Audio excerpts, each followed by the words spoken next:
Hay muchos que se resisten a llamar a Venezuela un régimen totalitario. Para mí hace ratos es un régimen totalitario y está en el libro el porqué, ¿no? El no respetar el principio de división y equilibrio de poderes, el no respetar los derechos y libertades fundamentales, el no respetar el derecho de la oposición a aspirar a ser gobierno y a ser primero mayoría y después gobierno. Entonces eso demuestra que ya hace tiempo se ha apartado de las prácticas democráticas.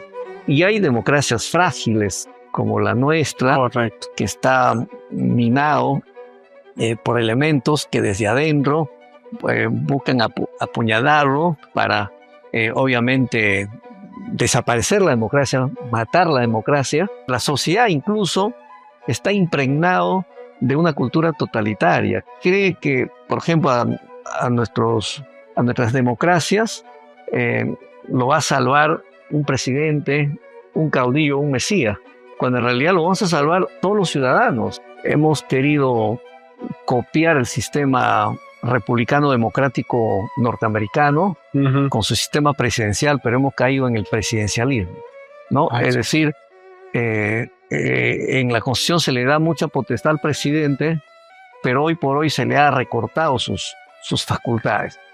Y en la práctica termina siendo un sistema parlamentarista.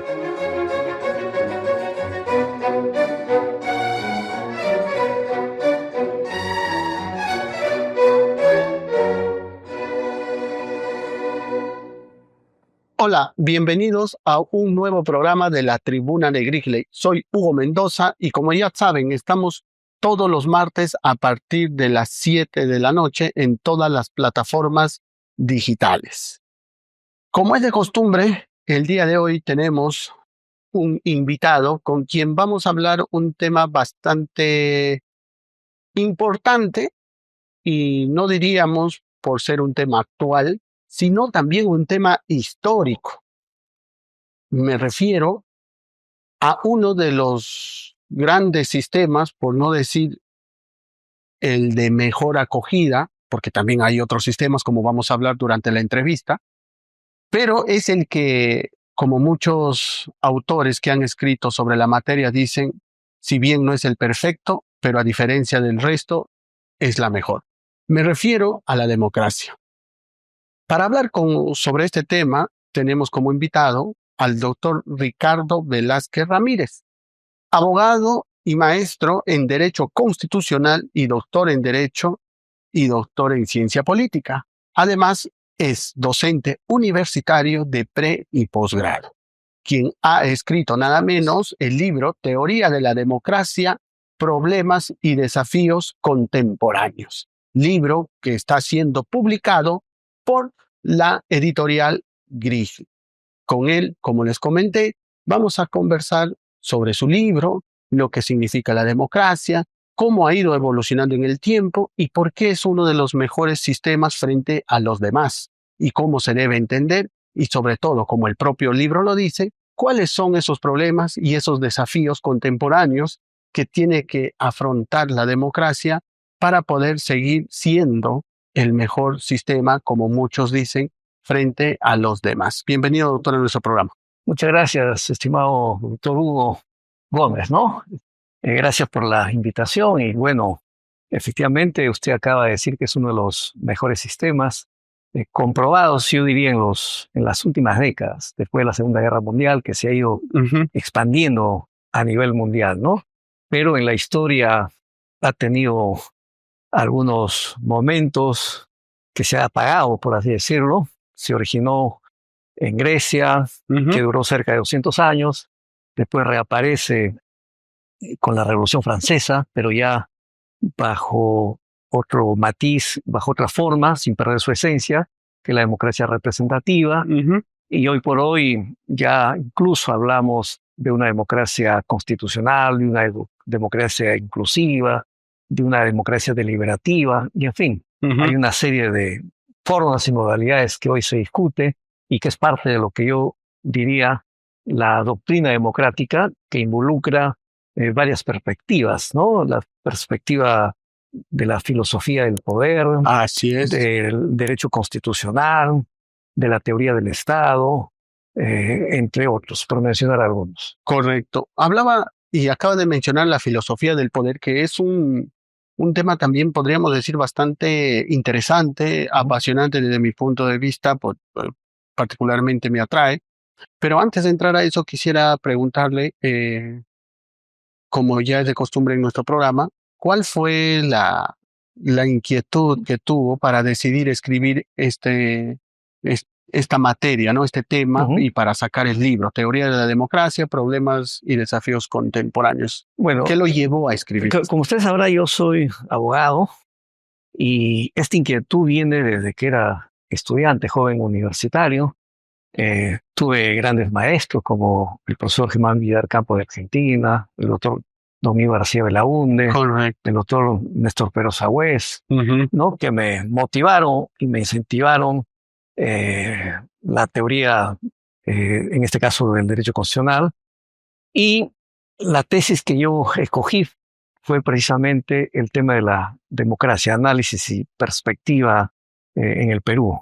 Una tesis que me sirvió para no solamente para titularme en realidad de abogado, ¿no? Fue muy interesante. Después seguí en esa línea, trabajando para la maestría de Derecho Constitucional y finalmente para el doctorado en Derecho, ¿no? Es decir, he ido indagando, profundizando el tema.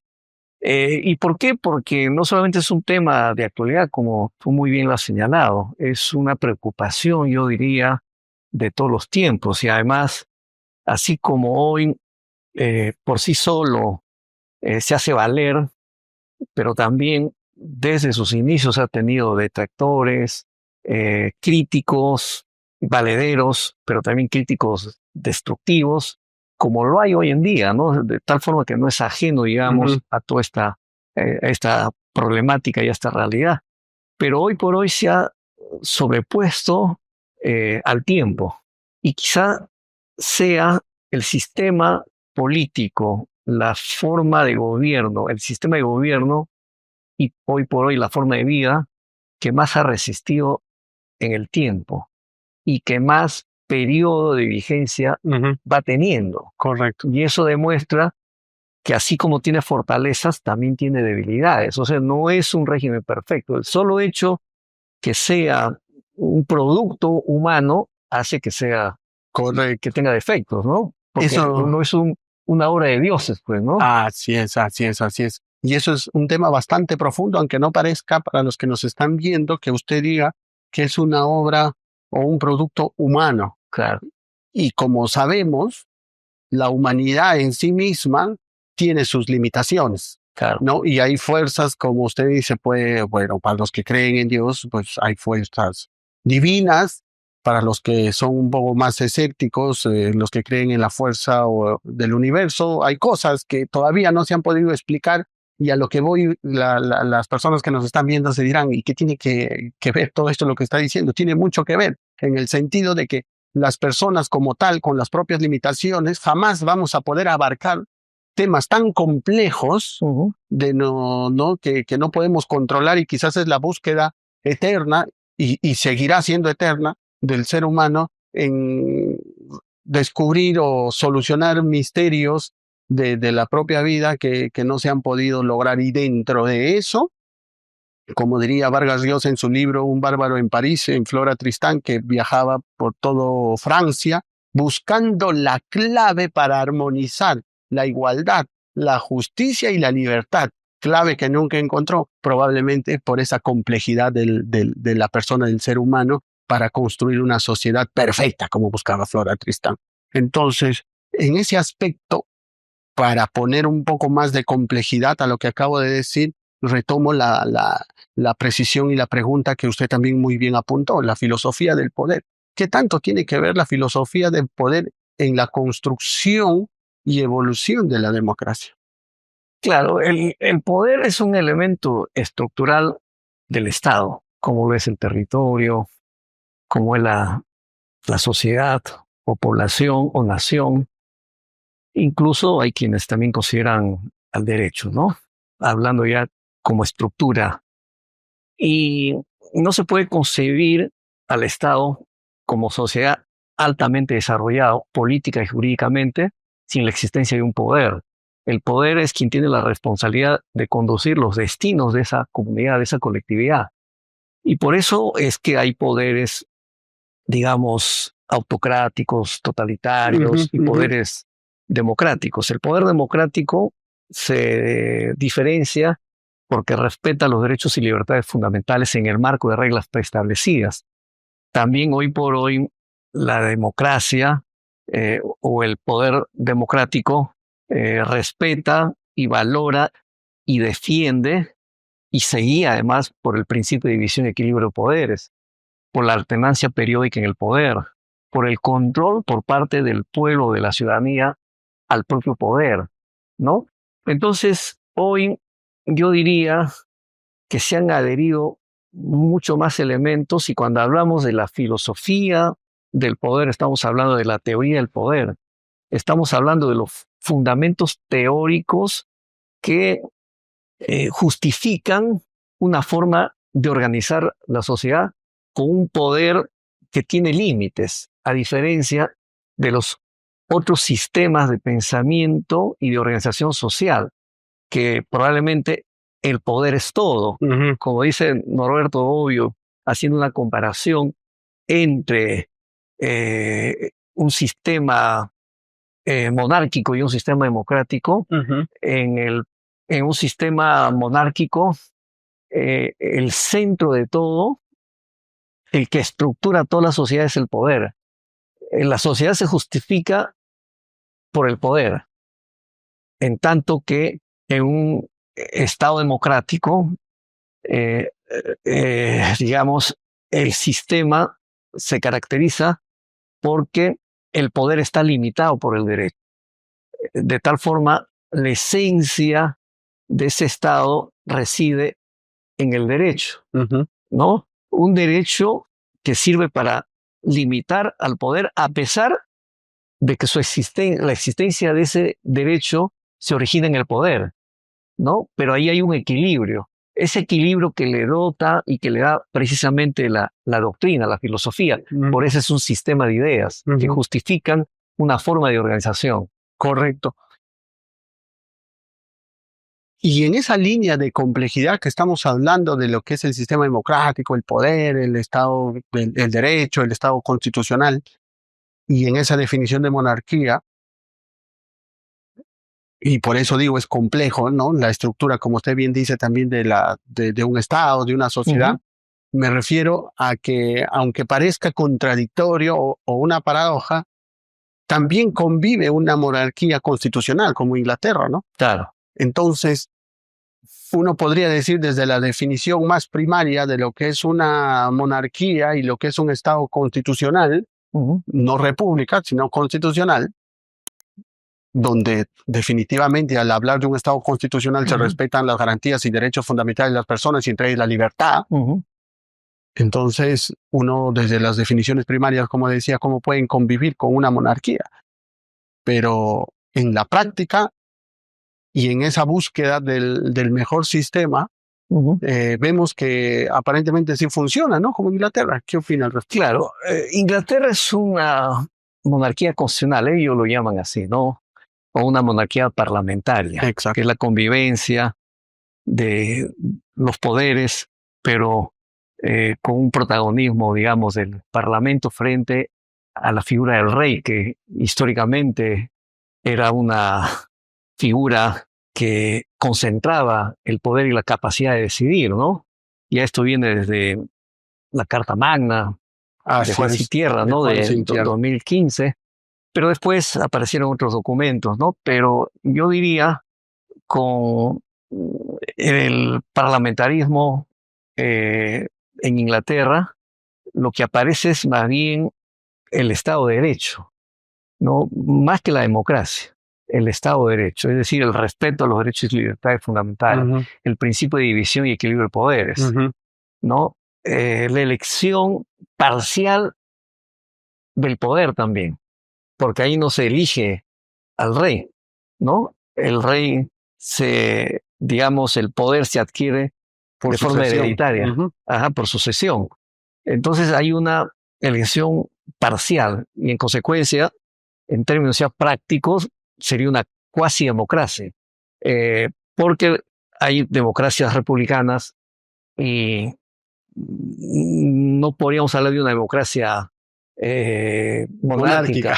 En todo caso, eso sería lo más cercano a una monarquía, a una democracia monárquica. No puede ser un contrasentido, pero en la práctica hay una mezcla de elementos monárquicos como también democráticos, ¿no?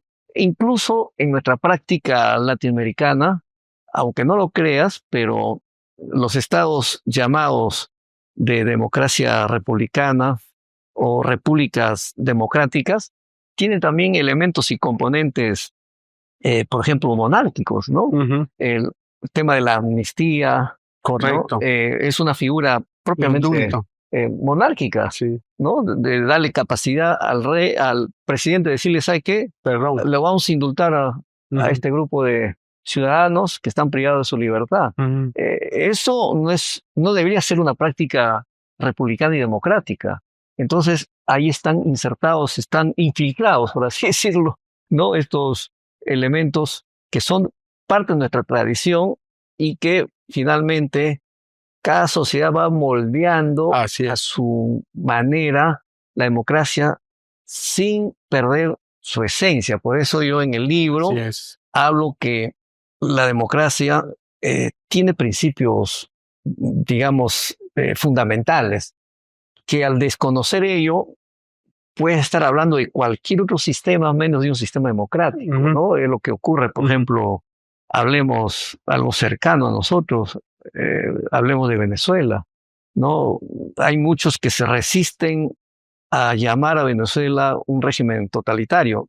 Para mí hace ratos es un régimen totalitario y está en el libro el por qué, ¿no? El no respetar el principio de división y equilibrio de poderes, el no respetar los derechos y libertades fundamentales, el no respetar el derecho de la oposición a aspirar a ser gobierno y a ser primero mayoría y después gobierno. Entonces eso demuestra que ya hace tiempo se ha apartado de las prácticas democráticas, ¿no? Entonces hay varias cosas que ahí podemos indagar.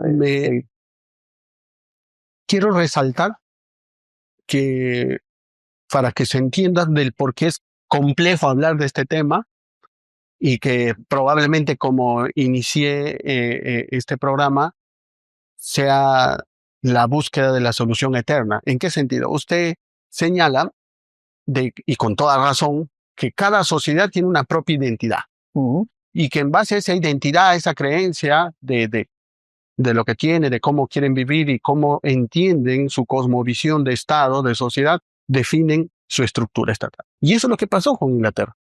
A diferencia de otros países donde tenían las ideas de John Lewis, de Hobbes en el Leviatán y en otro por Amsterdam con el filósofo Spinoza, no por Países Bajos. En este caso en concreto, como tenían su propia identidad, decían, ya, también su identidad es que ellos creen en una monarquía, entregan, por decirlo de alguna manera, su fe en un rey o en una reina, pero también quieren cautelar sus sus libertades. ¿Y cuál fue la solución que encontró Inglaterra en este caso? Es hacer la juramentación del rey sobre la Constitución. ¿No? Por eso es tan importante para ellos su Constitución. Entonces, eso es producto de su identidad. Claro. Y nadie puede decir si está bien o está mal en tanto y en cuanto al menos tienen, como usted muy bien también lo señaló, un respeto a los derechos y a las libertades. En tanto y cuanto, digamos, respeten su constitución, sus normas, ¿no?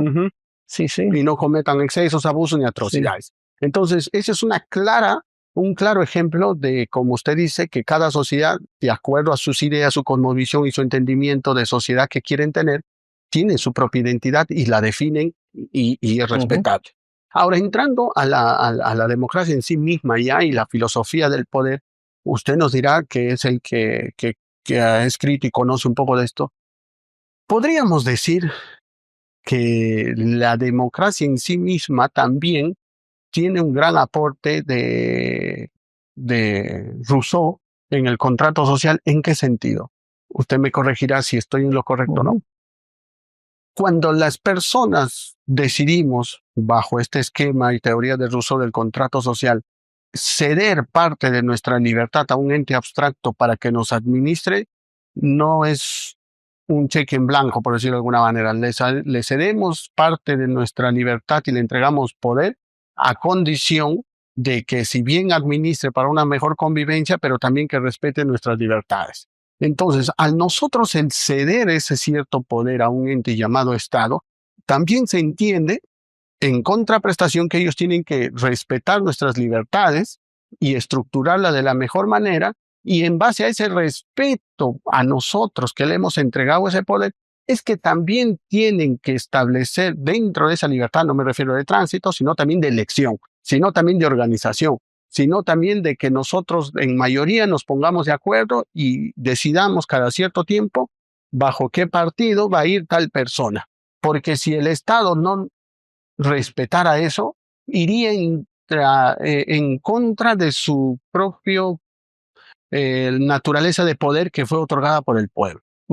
Entonces, bajo esa premisa podríamos decir que el nacimiento de esta democracia, que es el respeto y que el Estado estructure de tal manera para que las personas puedan elegir, y como usted bien dijo, la división de poderes, etcétera, etcétera, es porque nosotros le hemos cedido parte de nuestra libertad y ahí es donde radica su poder, y para que mantenga ese poder tiene que respetar esas libertades, y si no las garantiza, iría en contra la propia naturaleza de ese poder que el pueblo le otorgó.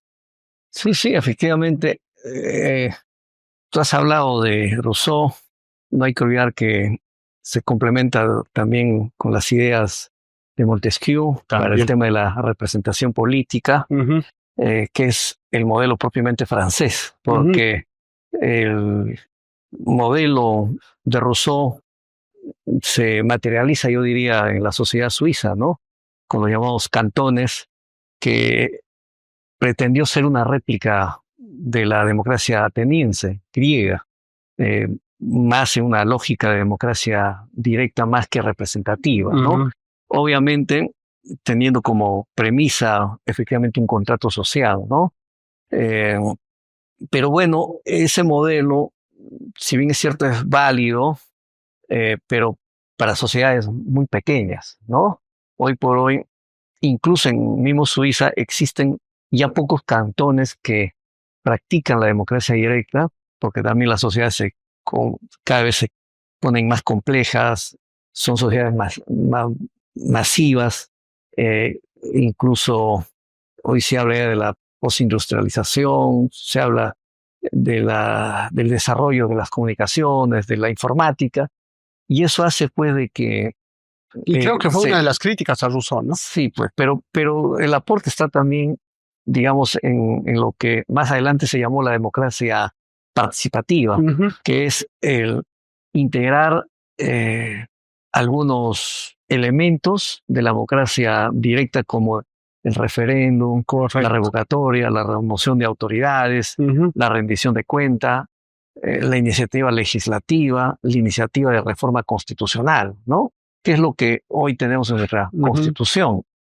Y entonces, hoy, como lo digo en el libro, hay una simbiosis, ¿no? De democracia representativa, directa, constitucional, hasta deliberativa, que es el concepto que trabaja Norberto Bobbio, ¿no? Perdón, Santiago Nino, ¿no? Es decir, una democracia que debe permitir la discusión y la deliberación en todos los niveles, sobre todo en los niveles más afectados, ¿no? Y que una vez logrado esa discusión, recién se decida, ¿no? En la práctica, algo de esto ya están aplicando algunas sociedades, ¿no? Nosotros estamos tratando de entrar a ello, pero sin duda vamos a conversar, y en uno de los capítulos hablamos de los problemas y desafíos de la democracia contemporánea, porque claro, en teoría la democracia es perfecto, es indiscutible, ¿no? Y te enamoras, pues es una especie, una poesía, pero en la práctica tiene sus encontrones, ¿no? tiene sus marchas y contramarchas. Y de eso está lleno. Incluso, yo diría hasta de estafas, ¿no? Que hay muchos que venden su sistema como democracia cuando en realidad no lo es. Y hay democracias frágiles como la nuestra, Correcto. que está minado por elementos que desde adentro buscan apuñalarlo para, obviamente, desaparecer la democracia, matar la democracia, y eso tiene que ver con la corrupción, tiene que ver con los tentáculos de los poderes ocultos del que nos habla Norberto Bobbio, que están operando no solamente fuera del Estado, sino adentro, decidiendo, y al final se apartan de ese sentido que es de servir al pueblo, ¿no? Porque esa es la esencia de la democracia. Ojo, es este dicho que Lincoln en algún momento lo dijo, ¿no? La democracia, el gobierno del pueblo y para el pueblo. Pero eso ha ido también cambiando y desarrollándose, ¿no? El pueblo ahora, yo diría, cada vez puede estar más cerca al poder, no solamente cambiando y controlando a sus autoridades, sino también decidiendo con lo que Miro Quesada llama en su libro y que también lo dice Giovanni Sartori con la tecnodemocracia, es decir, con la consulta virtual, que antes pues hacer una consulta era una cosa complicada, ¿no? Tenías que convocar una reunión. Ahora ya no, tú sueltas la pregunta en las redes y en 10 minutos o una hora ya tienes la respuesta. Si puedes tener un indicador de cuáles son las tendencias y eso ayuda al poder a tomar decisiones, ¿no? Entonces, esas son, digamos, las novedades de la democracia, pero es que es una democracia que en América Latina al menos está en crisis, ¿no? En crisis, pero yo tengo esperanza y digo que es una crisis en crecimiento propio de su desarrollo, y aunque también hay la posibilidad que algunas de estas democracias se caigan, ¿no? Nosotros hemos estado en momentos también muy tensos en que veíamos que la democracia prácticamente se nos iba de la mano. Hoy día no quiero decir que ya estamos en una democracia perfecta, todos lo sabemos de las debilidades que hay, un parlamento insensible frente a las demandas sociales, ¿no? Un poder ejecutivo que tiene también sus limitaciones. Entonces, no hay lo que se suele decir, no se está apostando por el fortalecimiento de la institucionalidad democrática. Y yo siempre he dicho, ¿no? La sociedad incluso está impregnado de una cultura totalitaria. Cree que, por ejemplo, a nuestras democracias lo va a salvar un presidente, un caudillo, un mesías, cuando en realidad lo vamos a salvar todos los ciudadanos, los hombres y mujeres libres que creen en la capacidad de defender la democracia, profundizar, que significa libertades, tú lo has dicho, ¿qué más significa igualdad de derechos, igualdad de oportunidades, solidaridad, entre otras cosas? Pero quizás ahí con lo que menciona tenemos un problema, digamos, estructural de nacimiento en el ADN que está dentro de nuestro tejido social. Me refiero, como usted dice, ¿no? La sociedad nuestra y probablemente algunos otros países de la región está acostumbrado a buscar a que un presidente, un líder lo salve, a buscar un caudillo, ¿no? ¿Y por qué digo que eso está dentro de nuestro tejido social? Porque probablemente desde que nos conquistaron nos acostumbramos y se impregnó dentro de nuestro ADN social el tener esa forma de gobierno del virrey y de ver a un salvador, etcétera, etcétera, en el sentido de que hasta el propio San Martín, cuando no vino a declarar la independencia, vio que el Perú era un país complejo y más bien buscaba no implantar, ¿no? El Inca. Claro, no buscaba poner una república, sino más bien traer una persona de Europa para que pueda seguir liderando una idea de gobierno monárquico. Claro. Entonces, a lo que voy es, todos esos antecedentes y nuestro nacimiento como república, también de militar y otro militar y otro golpe con el partido no civilista, financiando, etcétera, etcétera, etcétera. Entonces, con todo ese historial, ¿cómo superar a una sociedad, como usted bien ha calificado, de que está esperando un Mesías, por decirlo desde un Ajá. punto de vista figurativo, ¿no? Que Ujú. nos salve, que nos saque de esto. ¿Cómo superar eso? Yo digo una primera respuesta de mi punto de vista, más educación. ¿Usted qué diría? Sí. Mira, es un tema que se discute en el ámbito de las ideas políticas. Y, y las ideas políticas es generador de cultura. Y no hay forma de construir cultura si no es a través de la educación. Entonces, lo que tenemos que fomentar es una educación que tenga contenido democrático, pero también contenido de respeto a los derechos y libertades fundamentales. Que no solamente se trate de estudiar la democracia como sistema de gobierno, sino también como un sistema de vida. ¿Y eso qué significa? Desde la educación tenemos que propiciar prácticas de relacionarse democráticamente. Por ejemplo, respetando a la opinión del otro, respetando el que el otro sea diferente, respetando su cultura, respetando su origen, respetando su raza, respetando su idioma, su credo, Sus ideas. sus ideas, ¿no? Entonces, esos detalles hacen finalmente la formación y el bagaje cultural sobre el cual el ser humano se relaciona, ¿no? Y entonces, ¿en qué ámbito tenemos que dar la pelea? Y eso es lo que yo también sostengo, ¿no? Coincidiendo con algunos profesores, como Norberto Bobbio, Giovanni Sartori, actualmente Luigi Ferrajoli, ¿no? En el ámbito de las ideas, las disputas democracia versus autocracia o totalitarismo, ¿no? Que más allá del poder es un tema de práctica también, porque ese está enraizado, ¿no? Como hablamos hace un momento, el creer que nos va a salvar un Mesías es el creer en la concentración del poder, es evadir también nuestra responsabilidad como ciudadanos Así es. o como personas, Correcto. ¿ya? Y entonces, porque yo me siento incapaz e inválido de poder emprender mi propio proyecto de vida. Obviamente todos necesitamos un apoyo, necesitamos un soporte, necesitamos un empujón, ¿no? Ahí entra a tallar el Estado.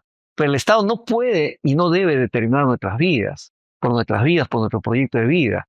Entonces, por eso se trata en que la democracia se valora precisamente la libertad.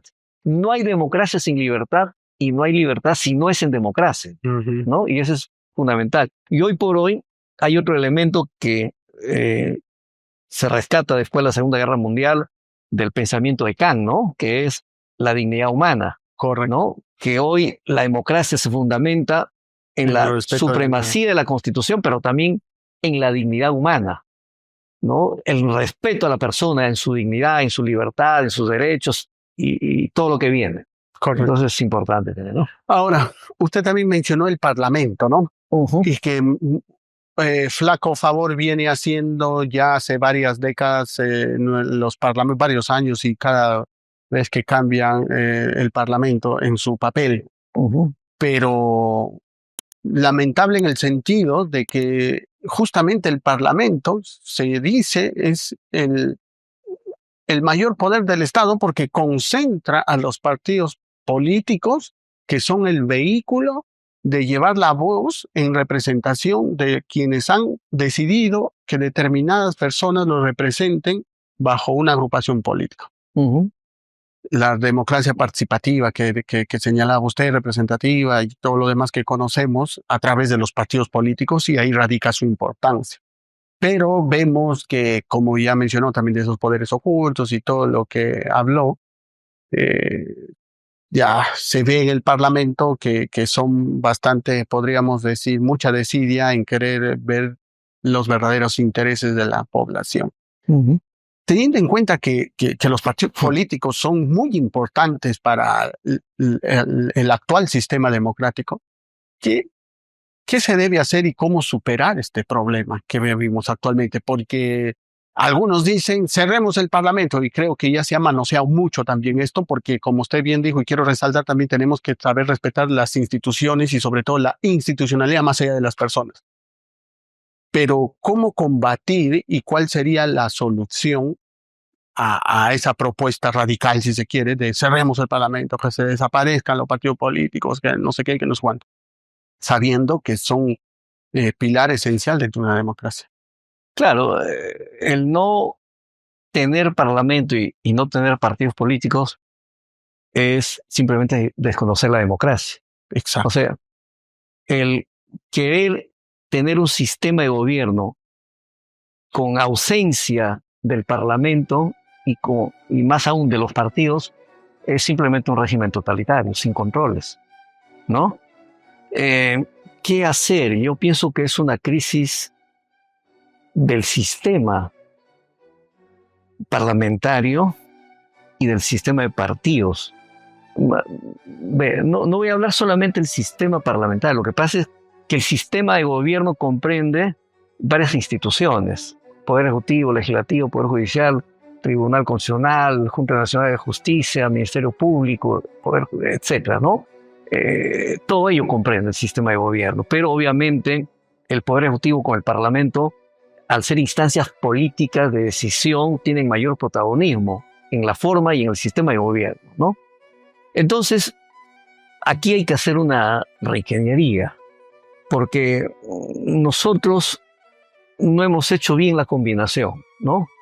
Hemos querido copiar el sistema republicano democrático norteamericano con su sistema presidencial, pero hemos caído en el presidencialismo, ¿no? Es decir, en la Constitución se le da mucha potestad al presidente, pero hoy por hoy se le ha recortado sus facultades. Y en la práctica termina siendo un sistema parlamentarista que entonces niega. ¿Por qué? En un sistema, por ejemplo, presidencial tipo Estados Unidos, el presidente elige a sus secretarios de Estado, ¿no? Que aquí vendrían a ser a sus ministros. Entonces, pero él es quien decide hasta cuándo le acompaña tal o cual ministro. De ella depende si le mantiene a un ministro, a un secretario de Estado impopular, sabe perfectamente, ¿no?, al ser político el presidente, que eso le va a afectar. Y entonces lo que quiere, lo que hace, que es lo más lógico y razonable, sacarlo cuanto antes. Entonces, es un tema que le corresponde al presidente. Acá no. ¿Qué ocurre? Aquí quien escoge a los ministros es el primer ministro o el premier. Pero nosotros sabemos, en teoría, ¿no?, que el presidente es el que finalmente decide quién es él, ¿ya? Pero, ¿qué ocurre?